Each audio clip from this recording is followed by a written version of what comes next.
حمد و ثنا کے بعد نہایت ہی واجب القدر قابل صد عزت و احترام و تکریم سامعین کرام، ناظرین کرام، رب تبارک و تعالیٰ کا لاکھ لاکھ شکر کہ اللہ تعالیٰ نے ہمیں ایک مرتبہ دوبارہ جمعۃ المبارک کے اجتماع کے اندر جمع کیا ہے۔ میں سفر میں تھا، اسلام آباد میں تھا، بس ابھی ایئرپورٹ سے اتر کے ڈائریکٹ مسجد کے اندر پہنچا، اور یہی نیت تھی کہ اس مبارک دن کے اندر خطبہ جمعۃ المبارک جو ہے اس کو حاصل کیا جائے اور ہم مل کر اس مبارک دن میں اللہ اور اس کے رسول کا ذکر کریں۔ ہم سب کی حاضری کو رب تعالیٰ قبول و منظور فرمائے۔ شعبان المعظم کا برکتوں اور رحمتوں والا مہینہ ہے۔ رمضان سے پہلے یہ مبارک مہینہ ہے۔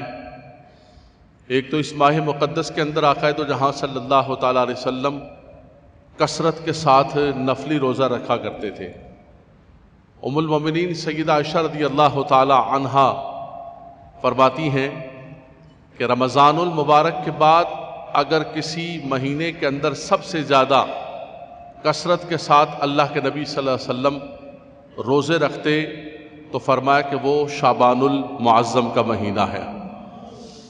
کبھی پورے شعبان کے مہینے کے روزے رکھتے، کبھی اکثر مہینے کے روزے رکھتے، گویا کہ یہ رمضان المبارک کی تیاری کا مہینہ ہے۔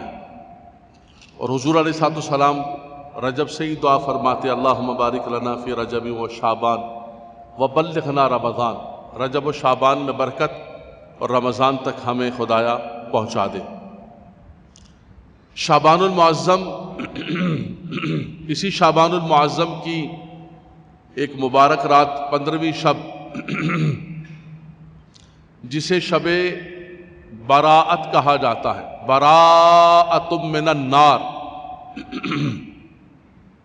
جہنم سے اور آگ سے براءت کی رات، توبہ کی رات، اللہ تبارک و تعالیٰ کی بارگاہ کے اندر رجوع کرنے کی رات، جس رات رب تبارک و تعالیٰ اپنے بندوں کی بخشش و مغفرت فرماتا ہے۔ وہ ہر دن بخشش و مغفرت فرماتا ہے، صبح بھی فرماتا ہے، شام کو بھی فرماتا ہے، رات کے آخری پہر میں ہر رات میں اس کی رحمت آواز دے رہی ہوتی ہے۔ لیکن حضرات گرامی، کچھ راتیں ایسی ہوتی ہیں، کچھ مبارک شب ایسی ہوتی ہیں، شبہائے مبارکہ، جن میں اللہ تبارک و تعالیٰ کی رحمت چھما چھم برستی ہے۔ رات کے آخری پہر تو برستی ہے، لیکن جیسے غروب آفتاب ہوتا ہے، رب تبارک و تعالیٰ کی رحمت آوازہ دے رہی ہوتی ہے کہ ہے کوئی بخشش و مغفرت مانگنے والا، ہے کوئی مصیبت سے نجات مانگنے والا، ہے کوئی روزی کا طلبگار۔ تو اس رات کو میرے سامنے یہ مشکات المصابیح کھلی ہوئی ہے، یہ شاہ ستہ کی احادیث طیبہ عربی کتاب ہے۔ یہ ہمارے ہاں تنظیم المدارس میں بھی اور وفاق المدارس میں بھی سب کے ہاں متفقہ طور پر بطور نصاب کے بچوں کے لیے، بطور ٹیکسٹ بک کے اس کو پڑھایا جاتا ہے ہمارے درس نظامی کے اندر۔ یعنی یہ ایک مسلمہ کتاب ہے۔ بتانے کا مقصد یہ ہے، مشکات المصابیح، اس کے اندر شاہ ستہ جو مشہور کتاب ہیں، 6 کتابیں ہیں، ان کی احادیث طیبہ کو مختلف عنوان کے تحت جمع کیا گیا۔ ام المومنین سیدہ عائشہ رضی اللہ تعالی عنہا فرماتی ہیں، میں جلدی سے بالکل ٹو دا پوائنٹ چلوں گا، وقت چونکہ نہایت مختصر ہے، آپ کی توجہ چاہیے ہے۔ ام المومنین سیدہ عائشہ رضی اللہ تعالی عنہا فرماتی ہیں، عن عائشہ قالت فقدت رسول اللہ صلی اللہ تعالی علیہ وسلم لیلۃ فاذا هو بالبقیع، فرمایا ایک رات میں نے نبی کریم صلی اللہ علیہ وسلم کو اپنے حجرے میں نہ پایا، اور میں حضور علیہ السلام کو تلاش کرتی ہوئی باہر نکلی تو میں نے دیکھا کہ اللہ کے نبی صلی اللہ علیہ وسلم، لفظ سنیے گا، فقدت رسول اللہ صلی اللہ علیہ وسلم، پڑھے لکھے نوجوان بیٹھے ہوئے ہیں، لیلۃ فاذا هو بالبقیع، حضور علیہ السلام بقیع قبرستان کے اندر موجود ہیں۔ مکالمہ ہوا، گفتگو ہوئی، اس کے آخری کلمات میں آپ کو سناتا ہوں، آپ کی توجہ۔ اللہ کے نبی صلی اللہ علیہ وسلم نے فرمایا کہ عائشہ تمہیں پتہ ہے یہ رات کیا رات ہے؟ فرمایا یہ رات معمولی رات نہیں ہے. فقال ان اللہ تعالی ینزل لیلۃ النصف من شعبان الى سماء الدنیا فیغفر لاکثر من عدد شعر غنم کلب. رواہ ترمذی ورواہ ابن ماجہ. کئی صحیح ستہ کی کتابوں کے اندر جو ہے یہ حدیث پاک موجود ہیں. فرمایا اے عائشہ یہ رات معمولی رات نہیں ہے. فرمایا اس رات میں اللہ تبارک و تعالی اپنی رحمت کے ساتھ آسمان دنیا کی طرف اجلال فرماتا ہے. ان اللہ تعالی ینزل الی سماء الدنیا لیلۃ النصف من شعبان. اور پھر کیا کرتا ہے؟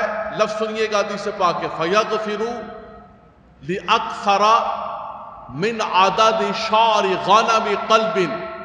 فرمایا قبیلہ بنو کلب کی بکریوں کے بالوں کی تعداد سے بھی زیادہ گناہگاروں کی بخشش و مغفرت فرماتا.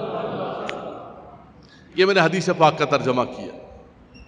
لیکن جو مسلمان اس رات کو مناتے ہیں، اہتمام کرتے ہیں، شب بیداری کرتے ہیں، دعا کرتے ہیں، یہ آج کوئی 2022 کے اندر یا 23 کے اندر یا اس صدی کے اندر یا کوئی بر صغیر کے مسلمانوں نے کوئی نیا نہیں نکال لیا کہ اچانک کوئی نئی رات پیدا ہو گئی جس کو منانا شروع کر دیا کہ میرے بھائی یہ کدھر سے بدعات لے کر آ گئے، یہ کہاں سے راتیں آ گئیں، یہ کہاں سے دن آ گئے.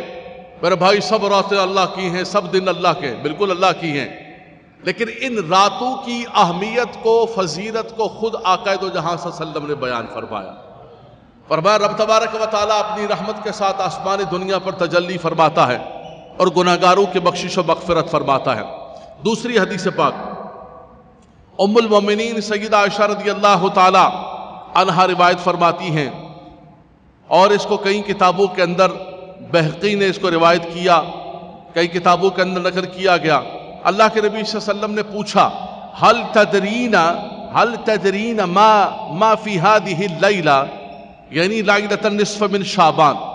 حضور نے پوچھا کہ عائشہ تمہیں پتہ ہے کہ یہ جو 15ویں شعبان کی رات ہے، لیلۃ النصف من شعبان ہے، اس رات کی اہمیت کا، فضیلت کا تمہیں پتہ ہے کہ اس رات کے اندر کیا کیا ہے؟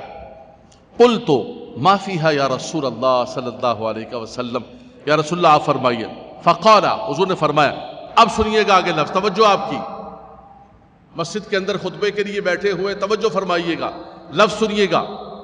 اللہ کے نبی صلی اللہ علیہ وسلم نے فرمایا عائشہ تمہیں پتہ ہے یہ رات عام رات نہیں ہے، یہ رات کو نارمل رات نہیں ہے کہ انسان اس کو ایسے گزار دے، اس کو سوتے ہوئے گزار دے. فرمایا نہیں، فیہا ان یکتب کل مولود من بنی آدم فی ہذہ السنہ.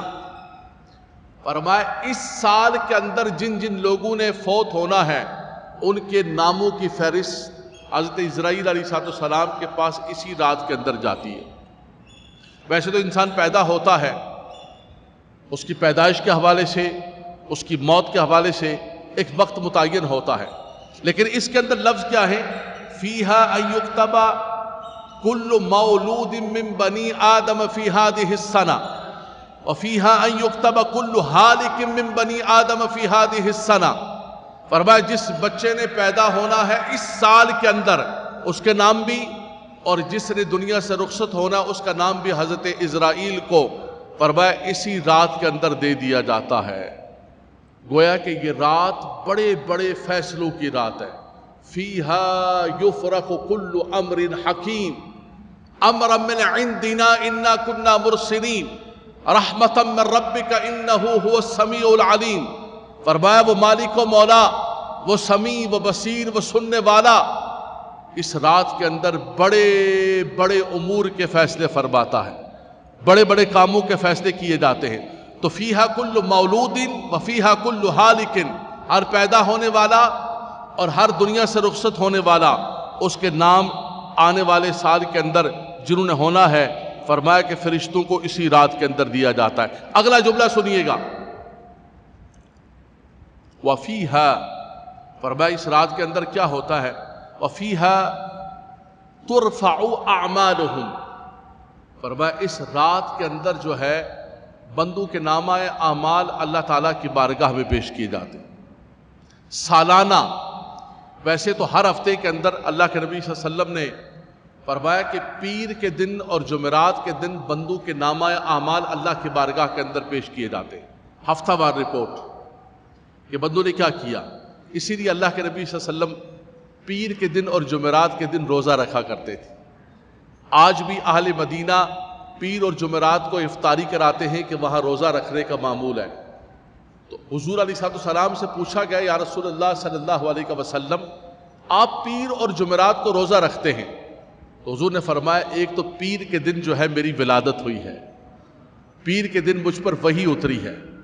دوسرا فرمایا کہ پیر اور جمعرات کے دن بندوں کے نامہ اعمال اللہ کی بارگاہ کے اندر پیش کیے جاتے ہیں۔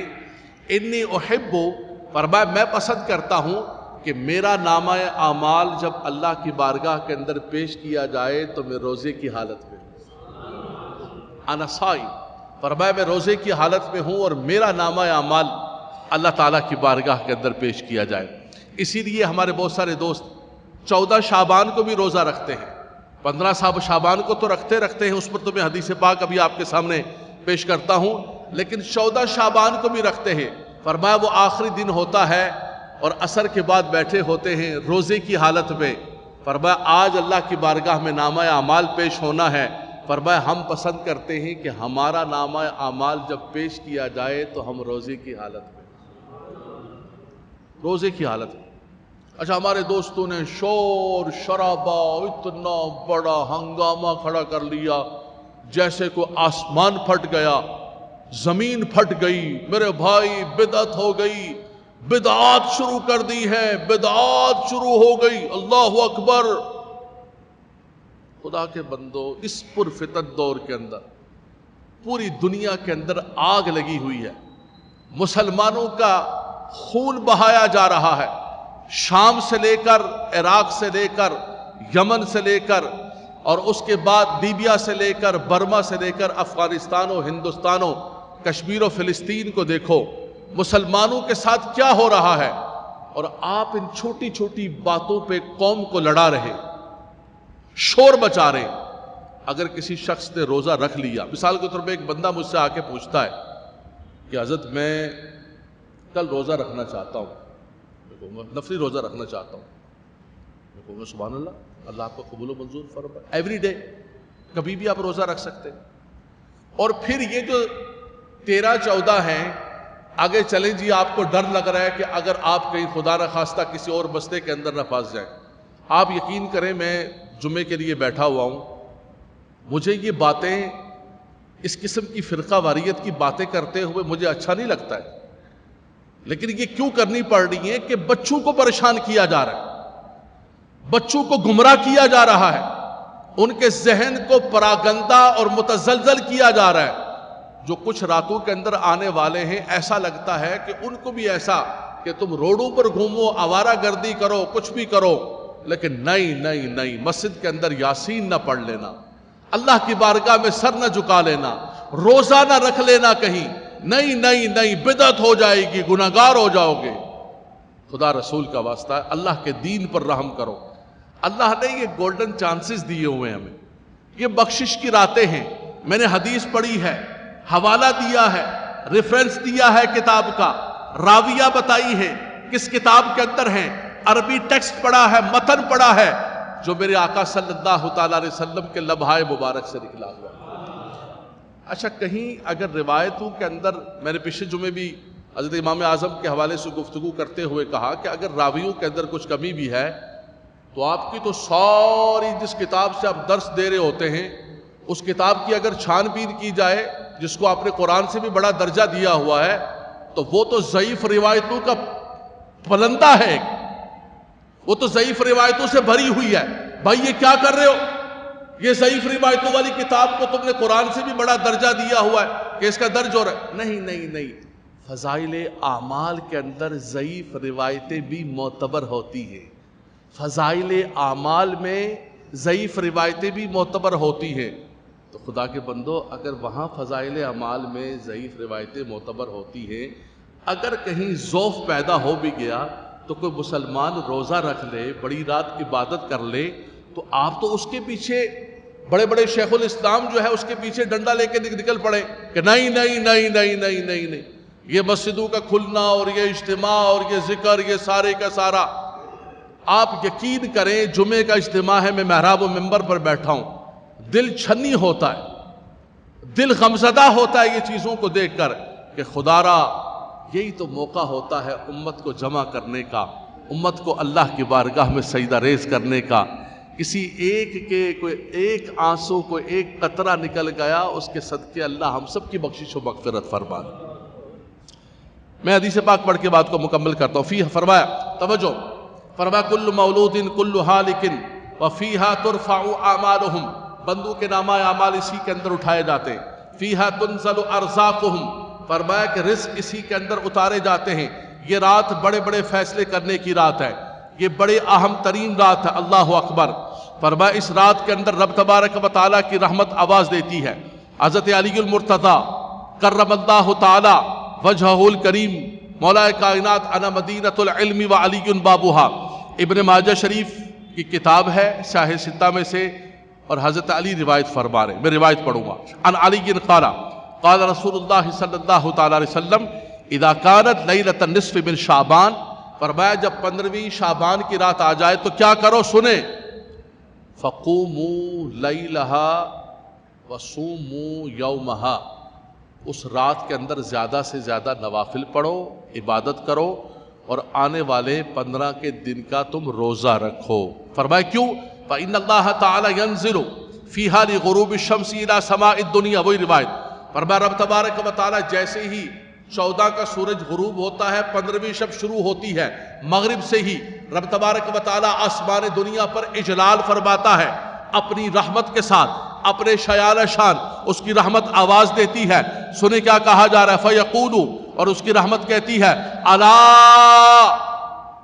الا من مستغفر فاغفر له، اے کوئی بخشش و مغفرت مانگنے والا اس رات کے اندر کہ اس کو اس رات میں بخشش و مغفرت عطا کر دیجیے. الا من مستغفر فاغفر له، الا من مسترزق فارزقه، ہے کوئی روزی مانگنے والا کہ آج کی رات روزیاں عطا کی جاتی ہیں. الا من مبتلین بلاہ فاعافیہ، ہے کوئی کسی مصیبت میں کسی بلا میں مبتلا، آؤ آ کر عافیت مانگو. یہ رات عافیت عطا کرنے کی ہے، یہ رات رحمتوں کی ہے، یہ رات بخششوں کی ہے. فرمایا رب تبارک و تعالیٰ کی رحمت آواز دیتی رہتی ہے، الا قضا الا قضا، یہ مانگ لو یہ مانگ لو، حتی یطلع الفجر، یہاں تک کہ طلوع فجر کا وقت ہو جاتا ہے. حضرات گرامی آخری بات، اس رات کے اندر آپ نے سن لیا کہ رب تبارک و تعالیٰ آوازیں دے دے کر اس کی رحمت بندوں کی بخشش و مغفرت فرماتا ہے. لیکن فرمایا کچھ لوگ ایسے ہیں جن کی بخشش و مغفرت اس رات کے اندر بھی نہیں ہوتی ہے. یہ حدیث پاک میں پڑھنے لگا ہوں. آخری برکسی بات، جمعۃ المبارک کا یہ خطبہ ہے 15 شعبان المعظم کی مبارک رات سے پہلے، اور کیا کام کرنے کے ہیں اور اس سے پہلے کیا کام کرنے کے ہیں. فرمایا حضرت ابو موسیٰ اشعری رضی اللہ تعالی روایت فرماتے ہیں، فرمایا رب تبارک و تعالیٰ 15ویں شعبان کے اندر گناہگاروں کی بخشش مغفرت فرماتا ہے. فَيَغْفِرُ لِجَمِيعِ خَلْقِهِ، وہ اپنی تمام مخلوق کی بخشش و مغفرت فرماتا ہے. إِلَّا لِمُشْرِكٍ أَوْ مُشَاحٍ أَوْ عَاقُ الْوَالِدَيْنِ أَوْ قَاتِلُ نَفْسٍ. فرمایا رب تبارک و تعالیٰ کچھ لوگ ایسے ہیں کہ جن کی بخشش و مغفرت نہیں ہوتی ہے. مشرک جو ہے اس کی بخشش و مغفرت نہیں، جو اللہ کے ساتھ کسی کو شریک ٹھہراتا ہے، اس کی ذات میں صفات میں وہ خدا وحدہ لا شریک ہے. قل هو اللہ احد اللہ الصمد لم یلد ولم یولد ولم یکن لہ کفوا احد. سبحان اللہ فرما دے. یہ ہے سورۃ توحید. فرمایا نہ کسی کی اولاد ہے، نہ اس کی کوئی اولاد ہے، نہ اس کا کوئی ہمسر ہے، نہ اس کا کوئی برابر ہے. فرمایا وہ خدائے وحدہ لا شریک ہے. ولم یکن لہ کفوا، کف کہتے برابر کو، کوئی اس کا ہمسر اور کوئی برابر نہیں. دوسرا فرمایا مشرک کی بخشش و مغفرت نہیں ہوتی. فرمایا او لمشاہن، فرمایا وہ شخص جو اپنے دل کے اندر مسلمانوں کے لیے کینہ رکھتا ہے. تسبیح بھی ہماری چل رہی ہے، زور زور سے چل رہی ہے، سپیڈ سے چل رہی ہے لیکن اندر اسی طرح گن سے بھرا ہوا ہے. تسبیح پھری تے دل نہ پھریا کی لینا تسبیح پڑھ کے ہو. فرمایا یہ جو تسبیح چل رہی ہے اس کے اثرات تیرے اندر بھی کچھ جانے چاہیے.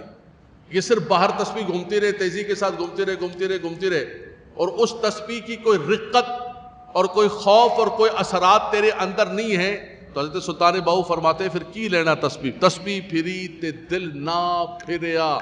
فرمایا تیری تسبیح تو چلی لیکن تیرے دل کے اندر کچھ اس کا فرق نہیں پڑا. تو فرمایا کہ اگر وہ بندہ بڑی رات کو سجدے بھی کر رہا ہے, ٹوپی پہن کے آیا سفید بالکل مومن مسلمان بن کر, لیکن من اسی طرح بھرا ہوا ہے, من کے اندر وہی فرعون ہے, وہی مسلمانوں کے ساتھ جو ہے قطع تعلق. نبی کریم صلی اللہ علیہ وسلم نے فرمایا, ذات گرامی سنیے گا, حضور علیہ السلام نے فرمایا کہ جو مسلمان دوسرے مسلمان کے ساتھ 3 دن سے زیادہ قطع تعلق کرے گا, ہو جاتا ہے انسان کا مزاج ہے, ابال آ جاتا ہے, 1 دن گزر گیا, دوسرا دن گزر گیا, تیسرے دن فرمایا کہ اس کو ختم کر دو. اور اللہ کے نبی صلی اللہ علیہ وسلم نے فرمایا ان میں سے بہتر وہ ہے کہ جو آگے بڑھ کر پہل کرتا ہے. ہم کیا کہتے ہیں, جس نے پہل کی وہ ہار گیا. دیکھا میں نے تو پہلے کہا تھا یہ ہے ہی اسی طرح کا ہے, میں تو بالکل میں نے قسم کھا لی تھی میں بالکل نہیں, مر جاؤں گا میں بات نہیں کروں گا. یہ پھر خود میرے پاس آیا, اس کا مطلب ہے کہ یہ تھا ہی 2 نمبر, یہ غلط قسم کا تھا اور یہ فقیر کی ذات ببرکات بالکل پاکیزہ تھی. قرآن نے کہا فلا تزکوا انفسکم, اپنی پاکیاں بیان نہ کرو, رب جانتا ہے کون پاکیزہ ہے یا کون پاکیزہ نہیں. ہمارے ان کپڑوں سے اور ہماری ان باتوں سے اور ہماری زبانوں سے پاکیزگیاں نہیں ظاہر ہوتی ہیں اور اس سے پتہ نہیں چلتا ہے. یہ فیصلے میرا رب کرتا ہے اور وہ دلوں پر کرتا ہے. فرمایا کہ اگر من کے اندر اس کے بغض بھرا ہوا ہے, فرمایا اس رات کے اندر میں حدیث پڑھ رہا ہوں, میں گھر سے کوئی بات نہیں کہوں گا, فرمایا الا لمشاہن, فرمایا کہ اگر کسی کے ساتھ قطع تعلق ہے تو اس قطع تعلق کو ختم کیا جائے. اعلیٰ حضرت امام اہل سنت کا معمول تھا کہ آپ 15 شعبان آنے سے پہلے اپنے مخلصین کو, محبین کو, مریدین کو خط لکھا کرتے تھے کہ بھائی کسی کے ساتھ اگر کسی کا کوئی خرابی پیدا ہو گئی ہے, پڑوس میں, نیبر میں, ساتھیوں میں, رشتہ داروں میں, تو اس کو ختم کرو. اتنی بڑی رات آ رہی ہے, اس رات کی کما حق کو برکتیں اور رحمتیں حاصل کریں. اچھا ہم اسمارٹ لوگ ہیں, اسمارٹ فون آ گیا, ہم نے ایک میسج بنایا اور آنکھیں بند کر کے دبا دیا, 500 بندوں کا میرا میسج چلا گیا. اگر مجھ سے کوئی غلطی ہو گئی ہو, ویسے تو میں غلطی کرتا نہیں ہوں, ایسا ہو نہیں ہوں میں, اگر ہو جاتا ہے انسان میں, ہوں تو پاکیزہ آدمی ہوں, اگر مجھ سے کوئی غلطی ہو گئی ہو تو مجھے معاف کر دینا. ایک تو مفتی صاحب فرماتے ہوتے ہیں کہ اگر مگر کی کوئی توبہ نہیں ہوتی ہے, اف اور بٹ کے ساتھ کوئی توبہ نہیں ہوتی ہے کہ جناب اگر مجھ سے غلطی ہو گئی ہو. فقیر کی ذات ببرکات تو پاکیزگی اور طہارت کا مرکز و باور ہے. دوسری بات یہ ہے کہ آپ نے کسی کا حق مارا ہے, کسی کے حق تلفی کی ہے, کسی کے پیسے کھائے ہیں, کسی کا لین دین کا معاملہ ہے, تو یہ ایک میسج کرنے سے ختم, چھٹی, سب ختم ہو گیا, بس آپ پاکیزہ ہو گئے. بھائی دیکھ لینا, معاف نہیں کرو گے نا تو تم خود گناہگار ہوگے. میں نے تو معافی مانگ لی ہے, میں نے تو معافی مانگ لی ہے, میسج ڈال دیا ہے, میرے نمبروں کے اندر جتنے 1000 2000 تھے میں نے ایک بٹن دبا کے سب کو بھیج دیا ہے. اب تمہیں میرا میسج پہنچ گیا ہے, اگر تم نے معافی نہیں دی تو بھائی تم خود گناہگار ہو گئے. یہ یاد رکھ لینا, ایک مسلمان کو معاف کرنا لازم و ضروری ہوتا ہے. تمہیں پتہ ہے میرا پیغام اطلاع تمہیں مل گئے, ابے بھائی تم نے کسی کا حق مارا ہے, کسی کی عزت پامال کی ہے, کسی کو تم نے ذلیل کیا ہے. اللہ کے نبی صلی اللہ علیہ وسلم نے فرمایا اس حرم کی بڑی عزت ہے, خانہ کعبہ کی بڑی عزت ہے, لیکن فرمایا کہ خدا کی قسم ایک مومن کی عزت اس کی عزت سے بڑھ کر ہے. آپ کسی کی عزت کو پامال کریں, برباد کریں, خراب کریں, اور اس کے بعد آپ جو ہے اگر مگر کے ساتھ اور اف بٹ کے ساتھ جو ہے ایک معافی مانگ لیں, تو حضرات گرامی یہ معافی نہیں ہے, یہ توبہ نہیں ہے. اس توبہ کو بھی توبہ کی ضرورت ہے. یہ ایک ایسی توبہ ہم نے شروع کر دی ہے, اس توبہ کو بھی, ہاں واقعتاً ہم سے کسی ہوئی ہے اس کو ٹیلی فون کریں, کوئی ندامت ہو, شرمندگی ہو, کچھ لین دین ہے تو وہ لین دین ختم کریں, معاملات کو پورا کریں. لیکن فرمایا اگر بغض سے بھرا ہوا ہے تو فرمایا کہ اس کی توبہ قبول نہیں. آخری فرمایا کہ اس شخص کو بھی اللہ تبارک و تعالی اس مبارک رات کے اندر معاف نہیں کرتا ہے نوجوان توجہ کیجئے گا، جن کے والدین حیات ہیں، جن کے والدین حیات ہیں، میرے والدین حیات نہیں ہیں، کس کس کے والدین حیات ہیں؟ جس کے والدین حیات ہیں ہاتھ اٹھائیں۔ ہاں ماشاءاللہ، اللہ ان کا سایہ آپ کے سر پر قائم دائم رکھے۔ لیکن یہ سن لیجئے گا، اللہ کے نبی صلی اللہ علیہ وسلم نے فرمایا کہ جو اس مبارک رات کے اندر آیا عبادت کرنے کے لیے اور اس کے والدین اس سے ناراض ہیں، اپنے والدین کا دل دکھا کے آیا، ان کو ناراض کر کے آیا، اور یہاں کے اللہ سے دعا کر رہا ہے، یا رب یا رب۔ مولانا صاحب بھی دعا کر رہے ہیں، لمبی لمبی دعائیں کریں، ہاتھ اٹھا اٹھا کے دعائیں کریں، عربی میں، فارسی میں، اور جس میں مرضی مانگتے رہیں۔ فرمایا نہ اس کی دعا قبول ہوگی، نہ مانگنے والی کی دعا اس کے حق میں قبول ہوگی۔ ارے خدا کے بندو، سب سے بڑا مرشد اور سب سے بڑا دعاؤں کی قبولیت کا مرکز و محور تو تمہارے والدین گھر میں بیٹھے ہو۔ اللہ کے نبی صلی اللہ علیہ وسلم نے فرمایا، آپ کہیں گے حضرت یہ کیا کر دیا آپ نے؟ مرشد تو بہت بڑا ہوتا ہے۔ حضرت آپ نے مرشد سے بھی بڑا کر دیا۔ سنیے حدیث پاک، اللہ کے نبی صلی اللہ علیہ وسلم نے فرمایا، ثلاث دعوات مستجابات لا شک فیہن، فرمایا 3 دعائیں مستجاب ہی مستجاب ہوتی ہیں، قبول ہی قبول ہوتی ہیں۔ اس کے اندر فرمایا دعوت المظلوم، دعوت المسافر و دعوت الوالد، والدین کی دعا۔ اگر وہ ہاتھ اٹھا لے اپنی اولاد کے لیے تو میرا رب ان کے اٹھے ہوئے ہاتھوں کی لاج رکھے۔ تو مرشد ہوئے نہیں ہوئے؟ مستجاب الدعوات وہ ہوئے، میں ہوا یا وہ ہوئے؟ پیر ہوا، امام ہوا، شیخ ہوا، یا وہ مستجاب الدعوات ہوئے؟ مستجاب الدعوات وہ ہیں جن کو ہم نے چھوڑا ہوا ہے، جن کو ہم رات دن ستا رہے ہوتے ہیں، اور ہم نے یہ سمجھ لیا ہے کہ شاید ان راتوں کے اندر ہماری دعا قبول ہوگی۔ اللہ کے نبی صلی اللہ علیہ وسلم نے فرمایا کہ جو عاق الوالدین ہے، والدین کو ستانے والا، ناراض کرنے والا، ان کے دل کو دکھانے والا، وہ خانہ کعبہ کو بھی پکڑ کے دعائیں کرتا رہے، وہ شب برات کے اندر بھی دعائیں کرتا رہے، وہ لیلۃ القدر کے اندر بھی دعائیں کرتا رہے، فرمایا اس کی دعا تبھی قبول ہوگی کہ جب ان کی آمین شامل ہوگی۔ اللہ کے نبی صلی اللہ علیہ وسلم نے فرمایا کہ والد تو جنت کے دروازوں میں سے ایک دروازہ ہے، تم چاہو تو اس کو ضائع کر دو یا اس کو پالو۔ فرمایا کہ جنت چاہتے ہو تو الجنت تحت اقدام الامہات، فرمایا جنت تو میرے مالک و مولا نے ماؤں کے قدموں تلے رکھی ہوئی ہے، اور تم سمجھ رہے ہو کہ ان کو ناراض کر کے، ان کے ساتھ بدتمیزی کر کے، اونچی آواز بول کے جمعۃ المبارک کے اندر بس اسی پر خطبہ ختم، اسی پر بات ختم، کوئی لمبی تقریر نہیں۔ جمعۃ المبارک کے اندر یہ وعدہ کریں، ارادے والی بات نہیں ہے، یہ فرضیت کے درجے میں اور نہ کرنے والا حرمت کے درجے کے اندر چلا جاتا ہے۔ جن کے والدین حیات ہیں، 15 شعبان المعظم سے پہلے پہلے ان کو راضی کر کے، خوش کر کے، ان کے دل کو منا کے، خدا کی قسم پھر آ کے ذرا سجدہ کرنا اور اس کی لذت کو دیکھنا۔ یہ وعدہ کرتے ہیں انشاءاللہ تعالیٰ، جتنے نوجوان انشاءاللہ کیا کریں، انشاءاللہ تعالیٰ کہتے ہیں جن کے والدین حیات، اللہ ان کا سایہ آپ کے سروں پر قائم دائم رکھے۔ وآخر دعوانا الحمد